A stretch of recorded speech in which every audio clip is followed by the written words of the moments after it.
The IRS is cutting over 6,000 jobs in the middle of tax season as part of a downsizing effort from the Department of Government Efficiency.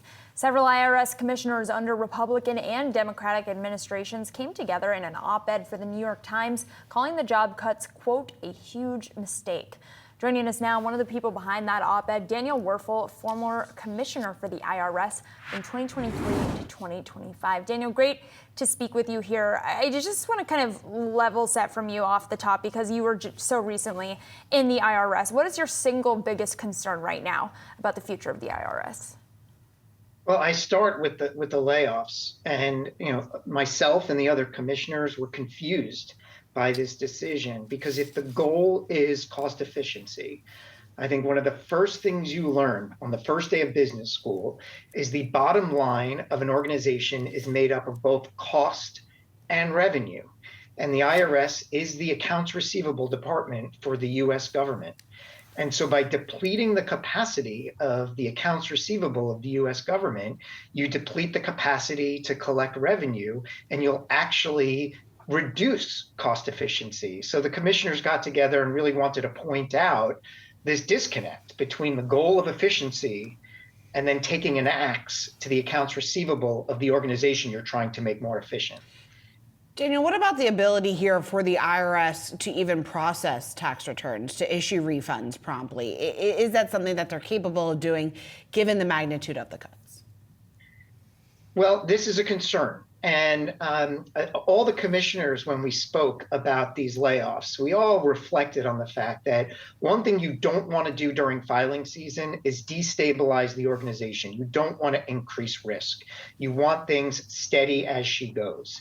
And a layoff of this magnitude is going to be highly disruptive. Even if you try to tailor the layoffs more towards collections than taxpayer service and processing, even still, the stress levels that this creates, and also the fact is that as much as you try to avoid laying off people involved in services, there still will inevitably be implications, and we could see delays in processing, delays in people getting their refunds timely.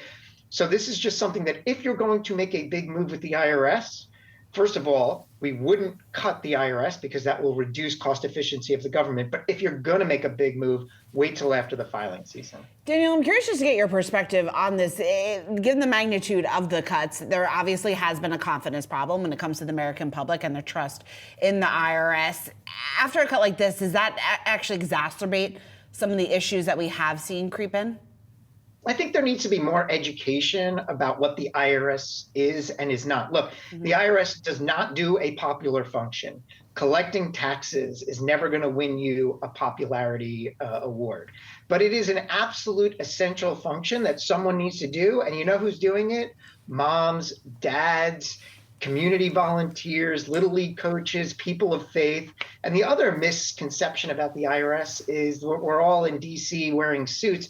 The reality is that 98% of the IRS workforce works outside of Washington, D.C., in cities, suburban areas, and small towns all across America.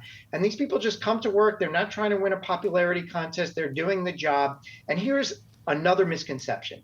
Cutting the IRS does not cut your taxes. Only Congress can decide what the tax rate is. Cutting the IRS just means that the government will be less effective in collecting the taxes that are already owed. It's the equivalent of a CEO basically saying, we sold a lot of goods and services this year, but let's deplete accounts receivable and make it harder for us to collect the proceeds of those sales.